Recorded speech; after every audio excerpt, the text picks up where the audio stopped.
Salam jumpa bersama saya dengan Pak Silalahi, dan saat ini saya akan menyampaikan tema tentang gereja dan misi. Gereja dan misi. Yang perlu saudara-saudara ketahui bahwa gereja dan misi adalah dua kata yang sesungguhnya tidak bisa dipisahkan. Kita pasti pernah mendengar ungkapan, gereja ada karena misi, maka gereja juga ada untuk misi. Pertama, gereja diberi mandat misi. Itu yang mau kita lihat. Gereja diberi mandat misi, bahwa amanat agung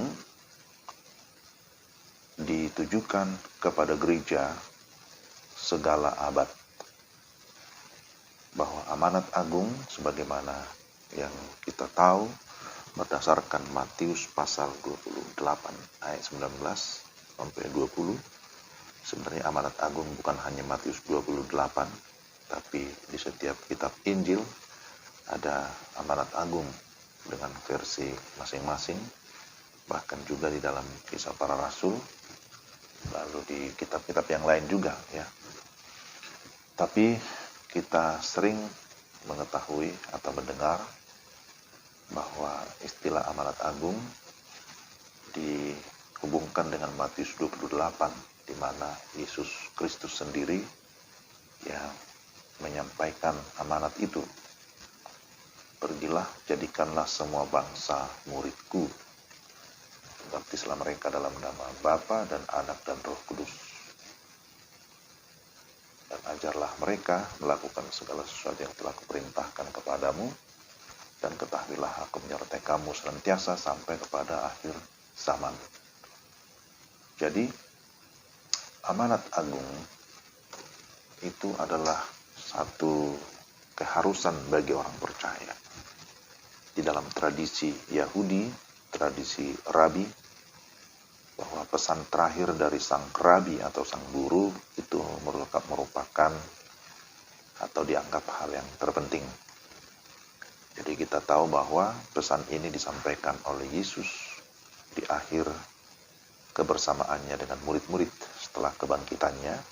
Lalu dia bersama dengan murid-murid dan dia menyampaikan amanat agung atau pesan yang terakhir yang harus dikerjakan oleh murid-murid, oleh gereja segala abad.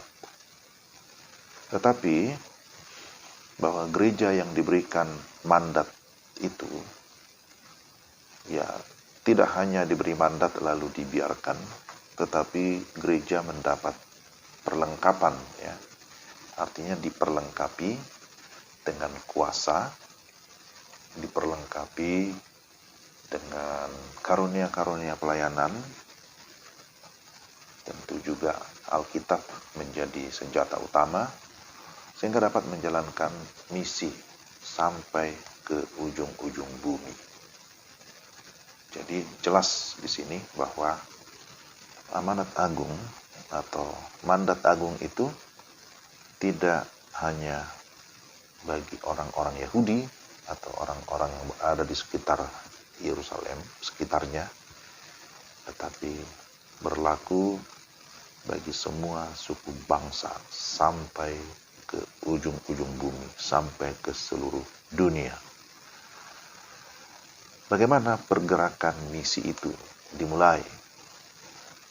Gereja mula-mula yang dicatat di dalam Alkitab Perjanjian Baru, mereka sudah melibatkan diri di dalam misi. Jemaat Antioquia sebagai salah satu contoh, salah satu teladan, kalau kita baca dalam Kisah pasal 13 ayat 1-3, maka di sana kita dapat membaca bahwa pada waktu itu dalam jemaat di Antioquia ada beberapa nabi dan pengajar, Barnabas dan Simeon yang disebut Niger, Lukius orang Kirene, dan Menahem yang diasuh bersama dengan Raja wilayah Herodes dan Saulus. Pada suatu hari ketika mereka beribadah kepada Tuhan dan berpuasa, berkatalah Roh Kudus, khususkanlah Barnabas dan Saulus bagiku untuk tugas yang telah kutentukan bagi mereka. Maka berpuasa dan berdoalah mereka, dan setelah meletakkan tangan ke atas kedua orang itu, mereka membiarkan keduanya pergi. Jadi Barnabas dan Saulus adalah utusan misi ya, dari jemaat mula-mula, yaitu jemaat Antioquia. Dari Antioquia lah mereka melakukan perjalanan di dalam pemberitaan Injil. Tapi bukan hanya jemaat Antioquia, jemaat Filipi juga sudah terlibat di dalam misi. Kalau kita lihat di dalam kisah 16, di sana disebutkan ada orang yang percaya, salah satunya adalah penjual kain ungu yang bernama Lydia. Nah, Ibu Lydia ini setelah dibaptis ya bersama dengan seisi rumahnya, kemudian mengajak Paulus ya, untuk apa? Menumpang di rumahnya. Bahkan di sana disebutkan ia mendesak sampai kami menerimanya. Jadi jemaat Filipi yang bernama Lydia sudah terlibat di dalam misi bagaimana mereka atau bagaimana ibu ini memberi rumahnya sebagai tumpangan untuk hamba Tuhan. Juga di dalam Filipi pasal 2 ayat 25 dicatat di sana bahwa jemaat Filipi ternyata mengutus seorang yang bernama Epafroditus ya. Epafroditus itu diutus untuk menolong ya Paulus ketika itu dia berada di dalam kesulitan di penjara. Jadi sementara itu kuanggap perlu mengirimkan Epafroditus kepadamu, saudaraku dan teman sekerja, serta teman seperjuanganku yang kamu utus untuk melayani aku dalam keperluanku. Filipi 2 ayat 25. Filipi 4 ayat 18 juga mencatat, kini aku telah menerima semua yang perlu daripadamu, malahan lebih daripada itu, aku berkelimpahan, karena aku telah menerima kirimanmu dari Epafroditus, suatu persembahan yang harum, suatu korban yang disukai, dan yang berkenan kepada Allah. Nah, ini adalah bentuk perhatian jemaat Filipi kepada hamba Tuhan yang bernama Paulus. Tentu bukan karena mereka kaya raya, bukan itu, tetapi mereka memiliki hati misi. Mereka melihat bahwa pekerjaan misi itu harus didukung. Ya, ada yang pergi sebagai utusan, tapi ada pengutus yang mendukung dalam doa dan dana. Demikian juga kalau kita baca Roma 15 ayat 24, ada jemaat Roma yang juga terlibat di dalam misi, serta ada jemaat-jemaat yang lain di dalam 2 Korintus 8 ayat 19, ayat 19 juga ayat 23. Jadi kita lihat bahwa jemaat mula-mula mereka melibatkan diri dalam misi. Lalu para teolog gereja mula-mula juga terus memperjuangkan misi. Para teolog gereja mula-mula katakanlah salah satu yang melayani di jemaat Smyrna, namanya Polikarpus ya, bahwa pada abad yang kedua dia menjadi martir karena dia dipaksa untuk menyangkal Yesus sebagai Tuhan dan Juru Selamat. Tetapi dia berkata, bagaimana mungkin aku meninggalkan Yesus yang sudah melayani aku, yang sudah berbuat baik kepada aku, yang sudah memberikan anugerah selama 86 tahun. Maka setelah itu dia dibakar hidup-hidup dan dia mati sebagai martir. Jadi ini salah satu contoh bagaimana perjuangan misi itu ya, walaupun mati tetapi mati karena misi, karena pemberitaan Injil. Nah, itu adalah sesuatu yang membanggakan. Jadi yang kita mau pahami bahwa kalau tidak ada misi, maka gereja akan mati. Ya. Jadi bagi kita yang ada pada zaman now, pada zaman sekarang, harusnya bicara tentang misi itu bukan hal yang baru, tetapi juga bukan hal yang basi atau expire. Karena kegerakan misi itu harus terus berlangsung di sepanjang zaman, di segala abad ya. Itu bukan satu periode tertentu, bukan sebuah penugasan dengan satu periode, dua periode, tetapi penugasan yang bersifat permanen sampai Kristus datang kembali. Nah, ini yang harusnya dipahami oleh gereja. Nah, kalau ditanya atau disurvei seberapa persen gereja-gereja yang ada di sekitar kita, tidak usahlah ngomong di dunia ya, terlalu luas. Tidak usahlah dulu ngomong di Indonesia, tapi di sekitar kita, di lingkungan kita masing-masing. Kalau diadakan survei atau diadakan penelitian, berapa persen dari gereja itu yang terlibat dalam misi, dalam pertebaran Injil? Ya, saya tidak tahu, tapi saya agak yakin bahwa tidak banyak ya, hanya sedikit yang peduli tentang amanat agung. Persoalannya apa? Apakah karena tidak tahu? Nah, ini juga menjadi masalah. Jemaat tidak tahu karena gembala atau pendeta tidak pernah memberitahu. Atau mungkin juga memang pendeta tidak tahu karena waktu sekolah teologi dia pun tidak fokus kepada misi. Ya, jadi ini hal yang memang harus disadarkan bahwa gereja-gereja harus terlibat dalam misi. Maka kita ya yang memahami tentang misi, kita yang melayani ataupun anggota jemaat yang sudah mengerti tentang misi adalah baik kalau kita menolong orang-orang juga memahami tentang pentingnya misi. Jadi kesadaran gereja akan misi perlu ditingkatkan dengan cara apa? Ya memang kita perlu membangun jejaring, perlu menyadarkan pendetanya lebih dahulu tentu supaya memahami tentang misi, memiliki kerinduan akan misi, sehingga dia mengkhotbahkan misi, mengadakan seminar, kegiatan-kegiatan misi, itu yang diharapkan. Ya, sebelum sampai kepada pengutusan lintas budaya.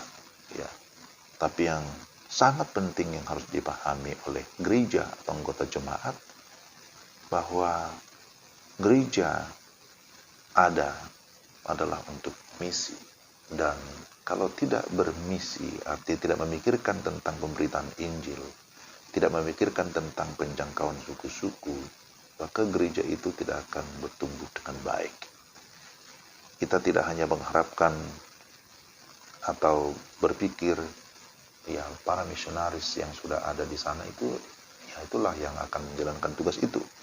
Itu bukan tugas saya, tapi tugas orang lain. Ya seharusnya pemikiran seperti itu kita hindari ya.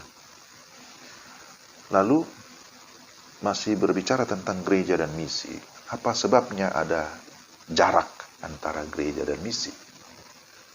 Sebagaimana sudah disinggung tadi bahwa teologi para reformator ini dirasa kurang lengkap ya. Nah, kita ambil sebagai contoh poin tentang predestinasi ya.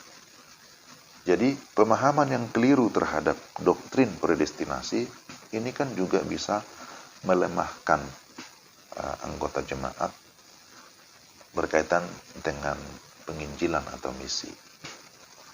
Predestinasi mengajarkan bahwa Tuhan memilih ya orang-orang tertentu, atau Tuhan memilih sekelompok orang untuk diselamatkan. Dengan kata lain, ya Tuhan sudah menetapkan orang-orang pilihan, dan tentu selebihnya ada yang tidak terpilih, kan kira-kira begitu. Jadi sebagian orang memandang hal ini sesuatu yang ya dari sisi negatif. Loh, kalau sudah ditentukan, untuk apa lagi memberitakan Injil? Toh sudah dipilih, sudah ditentukan oleh Tuhan. Berarti kita tidak punya andil lagi di dalam menolong orang lain untuk memperoleh kepastian keselamatan. Tapi pertanyaannya, apakah kita tahu siapa yang sudah dipilih? Apakah kita tahu berapa yang dipilih?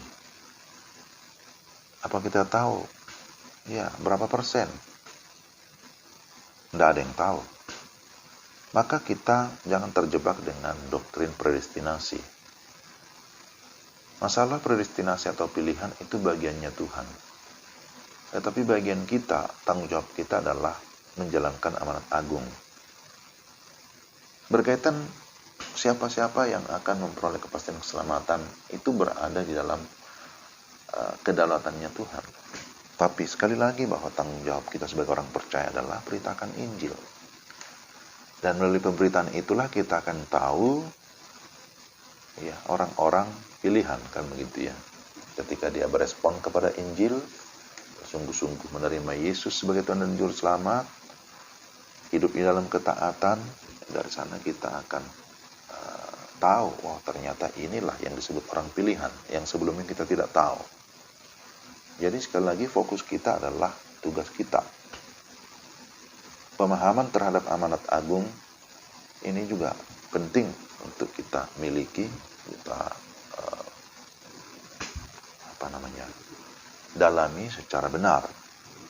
Bahwa amanat agung itu bukan ditujukan kepada kelompok tertentu atau para pejabat gereja, tapi amanat agung itu ditujukan kepada semua orang percaya, dan jangkauannya juga tidak pernah dibatasi.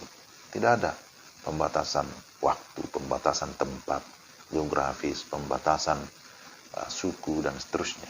Justru dikatakan semua bangsa atau semua suku. Anggapan semua suku telah menerima Injil melalui para rasul, ini juga adalah kendala, ini menjadi problem. Tentu ini adalah anggapan yang keliru. Siapa yang tahu bahwa melalui para rasul semua bangsa sudah menerima Injil? Memang secara tradisi, menurut sejarah, katakanlah seperti Thomas ke India, kemudian Rasul Paulus sudah menjangkau seluruh Asia Kecil, Petrus di daerah Yahudi dan yang lain-lain, ada daftarnya itu. Tapi mereka kan sudah meninggal pada abad pertama. Lalu bagaimana kita bisa berkata semua bangsa sudah menerima Injil melalui para rasul? Ya tentu tidak demikian. Anggapan misi adalah tanggung jawab pribadi tertentu, bukan tanggung jawab gereja, itu juga salah. Bahwa Yesus yang adalah utusan Allah, kemudian dia memberikan kepada kita amanat atau penugasan. Jadi tanggung jawab siapa? Tanggung jawab malaikat? Tentu tidak. Tanggung jawab gereja. Memang ada para perintis misi dari dulu, tetapi tidak cukup. Dan sampai sekarang tuayan banyak, pekerja sedikit. Itu masih terus berlaku. Bagaimana dengan misi di Indonesia pada masa kini? Jadi misi di Indonesia pun sesungguhnya belum kelar, belum tuntas, karena di Indonesia masih ada ratusan suku-suku terabaikan yang disebut sebagai STA, suku terabaikan yang belum terjangkau oleh Injil. Siapa yang akan pergi ke sana? Mungkin ada di antara saudara yang mendengarkan ini. Dan untuk itu tentu perlu membangun jejaring baik dengan gereja yang sudah sadar bahkan sudah aktif di dalam misi, juga dengan lembaga-lembaga misi. Ada lembaga-lembaga misi juga yang bergerak ya, atau memiliki beban untuk mengadopsi ataupun menjangkau suku-suku yang belum terjangkau di berbagai pulau di Indonesia, mulai dari Sumatera sampai ke Papua. Jadi ini adalah hal yang sangat penting kita pahami, bahwa gereja harus menjalankan misi pekabaran Injil. Gereja tidak melaksanakan program kristenisasi, bukan. Tetapi gereja menjalankan amanat Kristus, bahwa Injil harus diberitakan. Jadi yang namanya agama Kristen itu tidak menyelamatkan, tapi Injil Yesus Kristus itulah yang menyelamatkan. Yang diberitakan bukan agama, tapi yang diberitakan adalah amanat Kristus, ketaatan kepada Kristus. Itulah yang sebenarnya harus dimiliki oleh gereja, bahwa Injil harus diberitakan sampai ke semua suku bangsa. Sesudah itu barulah tiba kesudahannya. Matius 24 ayat 14. Jadi bagaimana cara menyampaikan Injil? Nah, tentu di sini perlu pemahaman yang benar terlebih dahulu terhadap Injil. Lalu minta hikmat dari Roh Kudus, hikmat dari Tuhan supaya dapat menyampaikan. Memang ada banyak strategi, memang ada banyak metode. Ya, itu juga harus dipelajari. Kita sedang berada di mana, berada di suku mana. Ya, tapi yang jauh lebih penting adalah kita harus memiliki kesadaran misi, kita memiliki hati misi, memiliki kasih yang begitu dalam seperti kasih Bapa yang mengasihi semua orang tanpa membeda-bedakan suku yang satu dengan yang lain. Kita menaruh kasih kepada siapa saja yang membutuhkan keselamatan dari Kristus Yesus. Jadi sekali lagi, gereja yang hidup adalah gereja yang bermisi. Kiranya pelajaran ini dapat kita pahami, dapat menyadarkan kita, dan memberikan kita arahan supaya kita juga mau terlibat di dalam misi. Sampai di sini, sampai jumpa di kesempatan yang lain. Tuhan berkati.